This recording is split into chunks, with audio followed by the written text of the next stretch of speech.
If you have an interest in horses and love learning more about horses, the horse industry, teaching, or even managing your own horse business, then you're in the right place.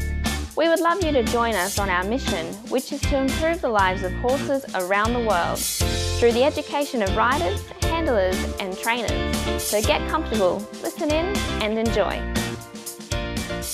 Our sponsor again today is Online Horse College, with courses for international horse industry from complete beginners to qualified professionals. Go and have a look now, onlinehorsecollege.com, and have a look at the course guide just to see for the course that suits you the best. Today's guest is Jason Hill. Jason's been a guest before, and he's come along from Equestrian Vet. So if you haven't talked to Jason before, or you haven't heard about Equestrian Vet, go to episode number 175 and have a listen to that, because it's very interesting, just about using exercise physiology and about Equestrian Fit as well. So he's a certified personal trainer, but go and have a look at episode 175 if you haven't heard Jason's chat before, and come back to this one. Now, Jason, how are you today? Oh, very well. Thanks, Glenys. Yeah. How are you doing? Yeah, good to talk to you, Jason. Now, today we're going to talk about 10 rider fitness principles. So you're sort of bringing in your exercise physiology background, but why those in particular? You're finding that riders just don't know enough about fitness principles. We're so into getting the horse fit, but what about getting ourselves fit?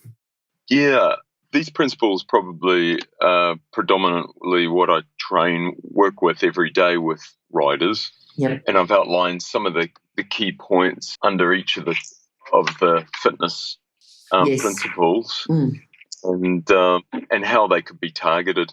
Okay, now, if someone's got a problem, should they consult their physician first if there's a particular old injury or something like that? What would you recommend there? Absolutely. Yes, take care with the getting the health bill and visit your doctor and just check that all exercises is right for you at the stage and level of your fitness, and then you can crack into it. Good. Now, the first point you've got is mobility comes first. So what would you like to say about that? So with the training and with riders, I assess their muscle balance, mobility, stability, their coordination, and the alignments, and get some feedback from the riders, what they're working with on the horse and what they feel they need to target to improve their position. And so mobility, I put number one because having elasticity in the body to be able to gain full range of motion on joints and to have a release in the body. And so if you're training with already tight muscles, you've got a good chance of tightening those muscles even more, and then that's when injury can occur. So you want to avoid injury because that'll slow down your fitness gains. And mobility has a direct relationship with stability, because the more range of motion you have on a joint, the more feedback to the brain about its potential movement, and that strengthens the signals from the brain to the joints so that you can have better control on the horse. That sort of brings us through to point number 3, doesn't it? The coordination and the control. That's right. And we just need adequate range of motion. We don't need to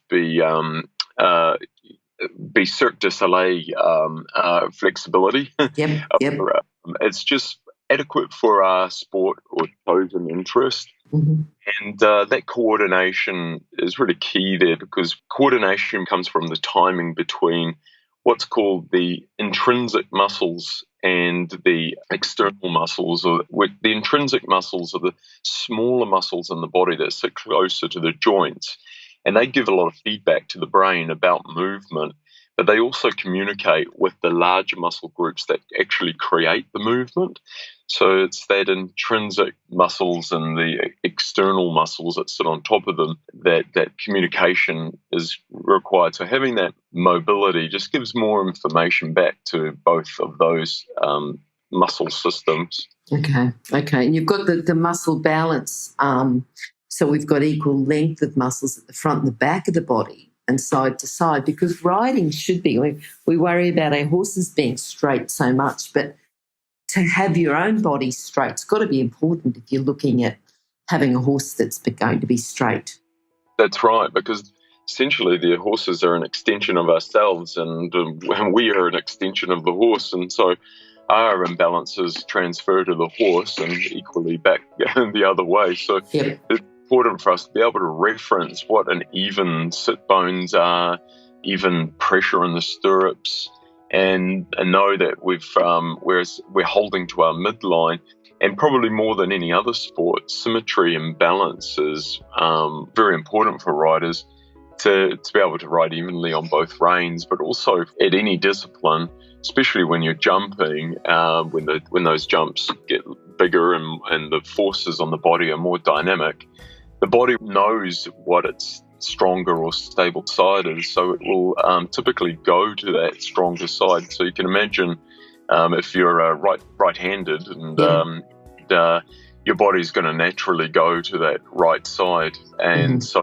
it's essentially the rebalancing process is just strengthening up the weaker side. And it's quite a simple formula, really. It's just doing double sets on your weaker side and knowing what those areas of the body that you need to target is. You can find out with muscle testing or doing some simple standing on one leg test. You'll recognize what side of the body is stronger and what's weaker, and you just do extra sets on that weaker side. And I suppose that's related to the postural alignment, isn't it?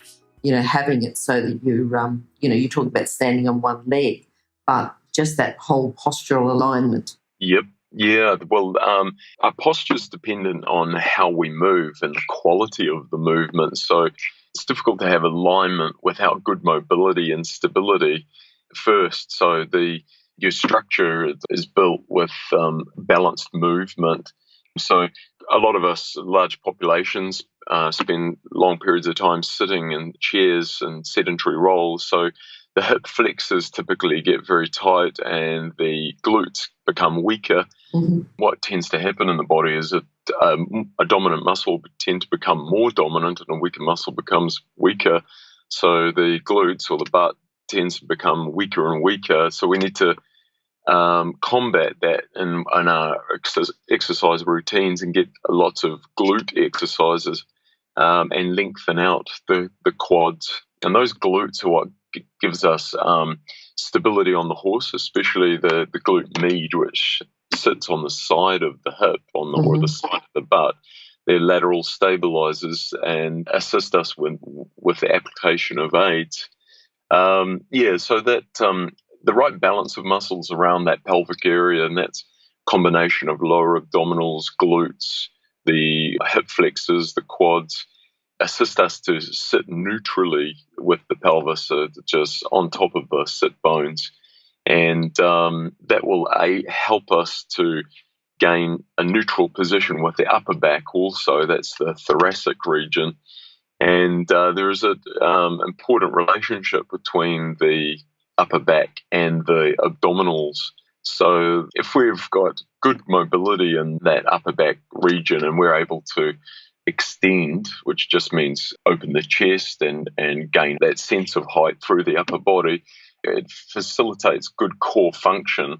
So that alignment ties into good core function, sitting neutrally with symmetry on the horse. And I think that's your next point, isn't it, about the core control and the gain of stability and control throughout all the muscle groups. Yes, and the core, we may have a strong core in the gym, but it needs to work dynamically on the horse, and we can replicate some of those movements in the gym.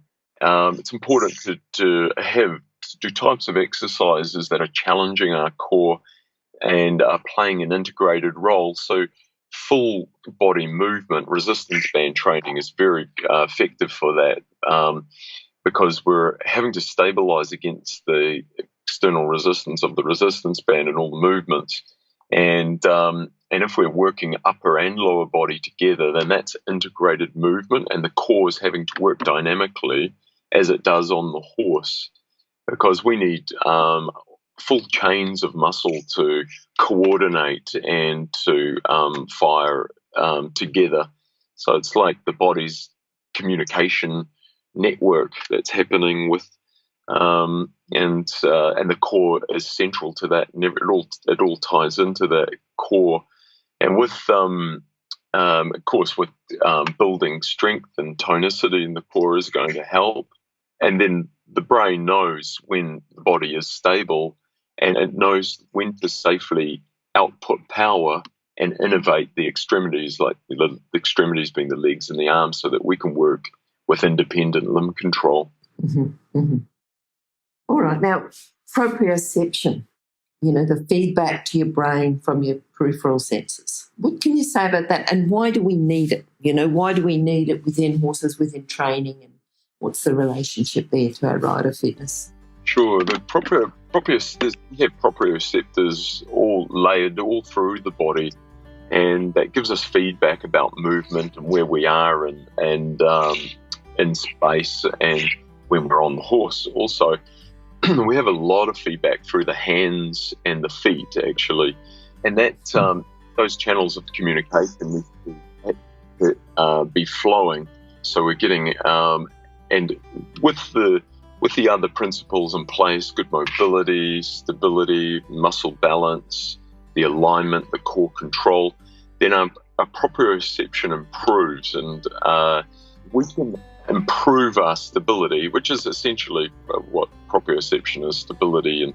And we can improve that by doing variability training so that the body's getting more information about movement. So variability training is essentially doing less reps and more different sets. In that, instead of doing multiple sets of one exercise, you're just doing one set, and then you're doing a different exercise.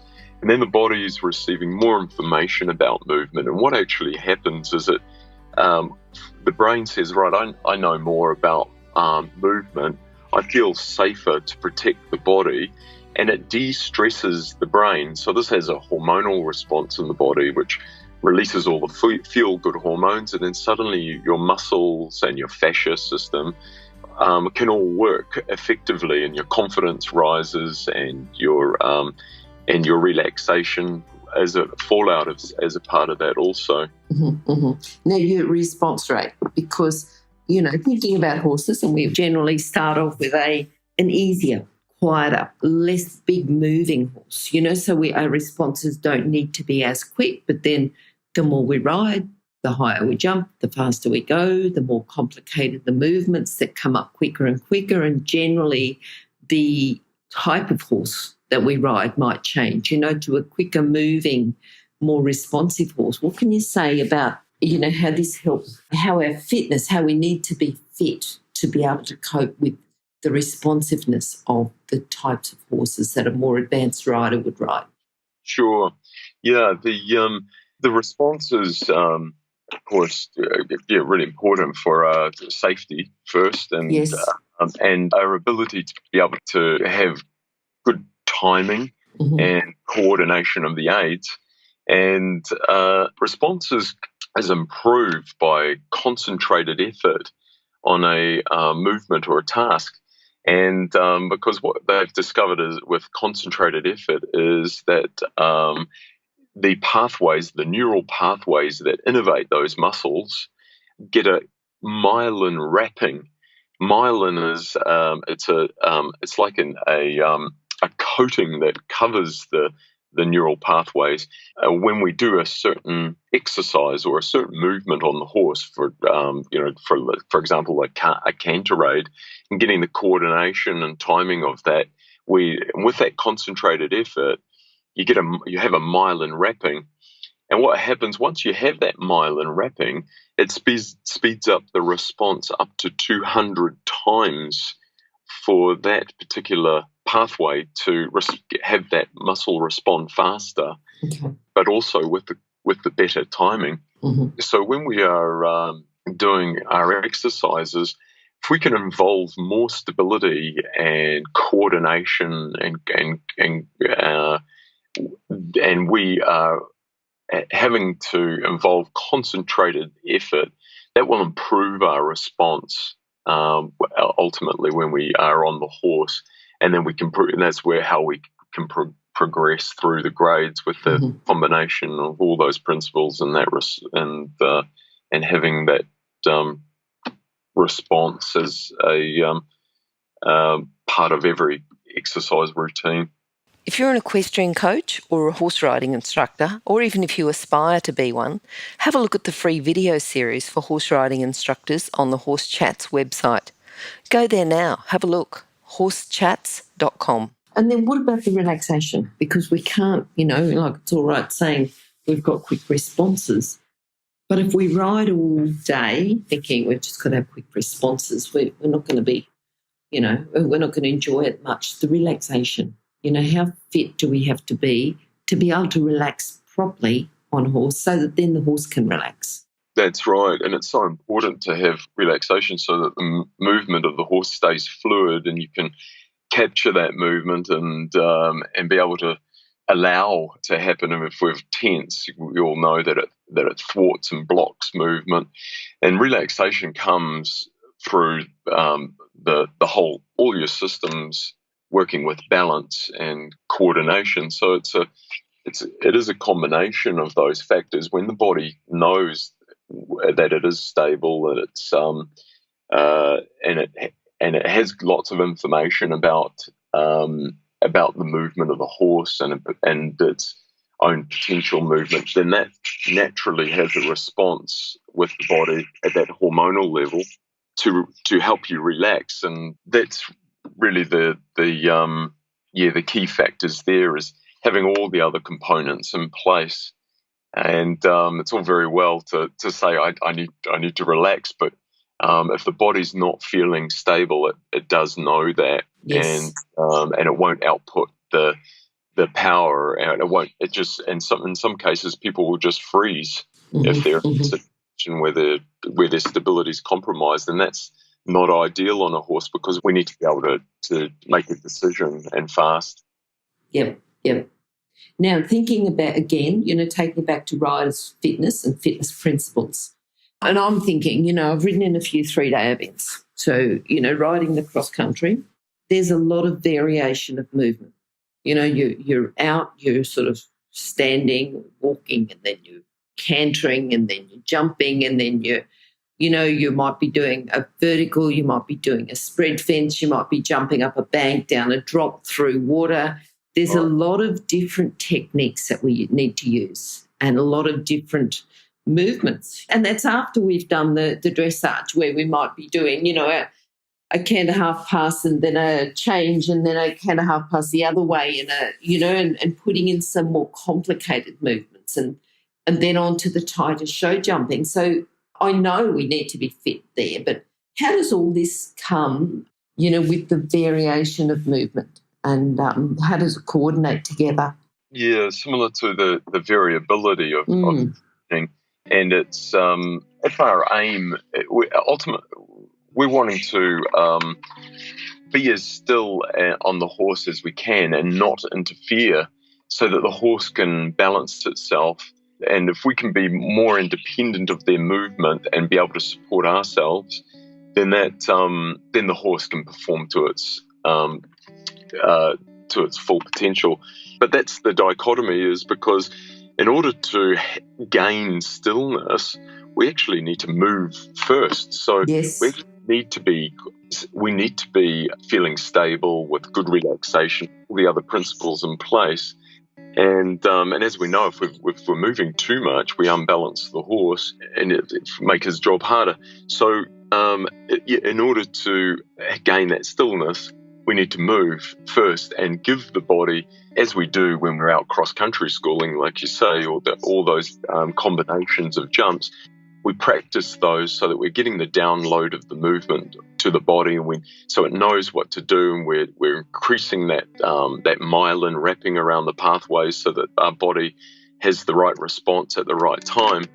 And doing 2-point work, getting up in the stirrups, great for building the core stability, great for strengthening the glutes, and then so doing on the horse. Riding up and down hill and variability and variation of training there is all going to feed in to your dressage seat and aid you to gain stillness and precision of movement with those perceivably invisible aids. In the gym also, like we were talking before, is having that variation in all your training with and attempting to replicate some of those movements that we have on the horse in the gym. So, for example, a really effective exercise for riders, for jump riders especially, is squat rows with a cable. So you have a handle with a cable attached in each hand, and you're squatting, hinging the hips back into a squat, taking the arms forward. So that cable's actually an external resistance. So it's pulling you forward, if you like, and so your whole back chain of muscles having to fire to keep you upright. And then as you come up to standing, you're activating all the glutes and you're drawing those handles in towards the stomach, and you're firing up again, all squeezing between the shoulder blades. And that's essentially your landing position. So the hinge back into the squat is somewhat like the movement when you're over the fence, coming up to standing. It's like your landing position. It's working the same muscle groups and having you're replicating a similar movement in that regard. It's not always possible to replicate that, but we wanting to give the body as much information about movement as we possibly can. So that's Okay. And I think, Jason, you've been doing this for a long time. You know, you're already a qualified personal trainer. And I know you're a rider because you're a stunt double for tell us about being a stunt double again. I was pretty impressed that you were a stunt double for, was it Lord of the Rings? Lord of the Rings. Yeah, and, So I was stunt double for Viggo Mortensen, who played Aragorn in Lord of the Rings. And so there was some pretty precarious moments there, and it was a great experience. That was some time ago now. Yeah. But and I've had a passion for riding and also fitness for most of my life, and so really I started on this journey about 10 years ago, and really wanting to understand myself what it was exactly that riders needed for their as a core fitness, and so I built a functional training system for equestrians, and I work with this every day with riders at home, and it's there's two pieces of equipment. One's a reactive platform that riders stand on, and while they have movement underneath and absorbing forces, they have to keep coordinated movements and tasks. And then there's another piece of equipment where they're actually seated in a saddle, and that's also a reactive platform mounted on a system of springs and pulleys. Mm-hmm. And then they do a whole workout on that so that their core is working dynamically as it needs to in the saddle. Yep. And then, of course, I have another product called StrapX, which is a home training system that riders train on, and it straps around the back of a door and or a wall, and they have over 100 exercises targeting the muscle groups that riders need to strengthen to improve their position on the horse. So that's where I've come in the last 10 years, and it's been quite a journey, and it's like all riders know, you never stop learning. Every day there's something new that you learn with. Yes, definitely. Yeah. And I like that you said that, ultimately you're looking for stillness, and in order to gain stillness, we need to know how to move. And I think the ultimate compliment for someone is to say, you just sit there and the horse does all the work, and you think, yep, then you've almost achieved what you wanted to achieve, so that it looks like you're just sitting there and the horse is just doing all the work. That's right. Yeah. Jason, for people who are interested in finding out a bit more, because the whole equestrian rider fitness, it's a big, big area, and I think you're very well qualified to talk about it. How can they contact you, Jason? Oh, actually, I should say they can contact you at horsechats.com/Jason Hill, and now horsechats.com/Jason Hill too. But if they wanted to contact you direct, Jason, what's the best way? I have a studio based in Auckland, and that's EquestriFit. Yes. And you can find my contact details on the EquestriFit website, or contact me by email. It's jason@equestrifit.co.nz. Perfect. And if you did miss those, have a look on horsechats.com/Jason Hill. Jason, thank you. Thank you again for coming, for letting us know all about your background in fitness and why it's so important to you, and why you're so well qualified to do this equestrian rider fitness program. So thanks for all your information. Thanks for describing it. And it's coming from not just a personal trainer, but a personal trainer who's also a horse person. I think the combination of the two is essential for anyone that's serious about their rider fitness.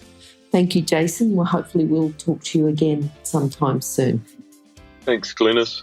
Now, if you're still there, you probably know that I'm absolutely passionate about education within the horse industry. That's why I host this podcast. My other venture is Online Horse College. Have a look now at onlinehorsecollege.com, and I'll see you over there. Remember that our comments and instructions are general in nature and do not take into consideration your individual horses or your individual ability and circumstances. If you enjoyed this podcast, then please leave your comment below.